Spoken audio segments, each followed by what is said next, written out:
Bu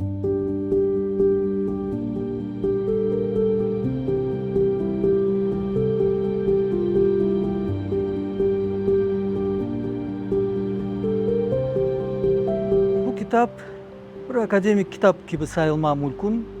Bu kitapka kirgen eserlerin müellifi Ethem Feyzi sayıla. Bu kitabın tertip etici men sayıla.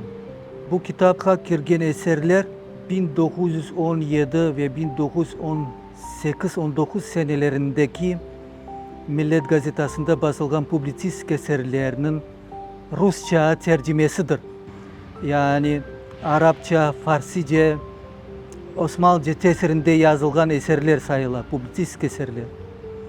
Bunların müellifi Ethem Feyzi olarak biz alıştık da mesela Numan Çelebiçhanlarını alsak, Hasan Sabri Eyvazovlarını alsak, Cafer Sedemetlilerini alsak, bunların siyasi eserleri, dini eserleri olsa bile onun bambaşka eserleri, yani publisist eserleri. Onun publisist eserleri bütünle ekonomika bağlıdır.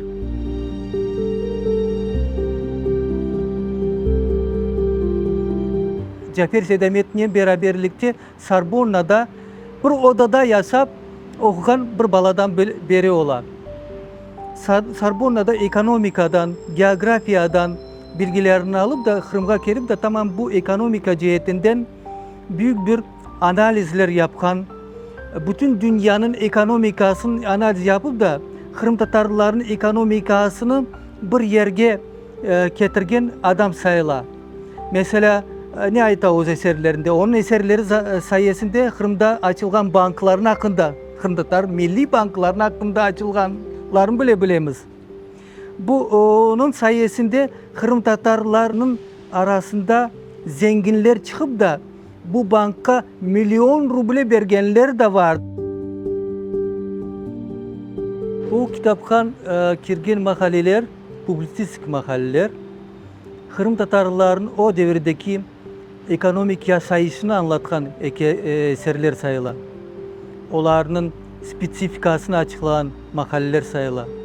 60'tan ziyade makaleler bir kitapta tercüme edilip koyuldu. Bu kitaptaki makalelerin üzerinde yazıcının ömrünü yazdım. Sorbonna'daki onun okugan bu büyük bibliografik materyallerini koydum. Bu kitap aslında bütün Kırım Tatarlar için ve Kırım Tatarca bilgen ve bilmeyenler, tarihçiler, medeniyetçiler, edebiyatla uğraşan, publisistika'nın evriminin evolüsyasıyla uğraşan jurnalistler için de meraklı sayılır. Kitap satılıkta yok.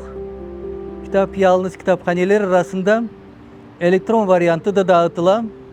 Eğer de pek isteyenleri olsa benden bir iki kitap da alma mümkün, satın alma mümkünler.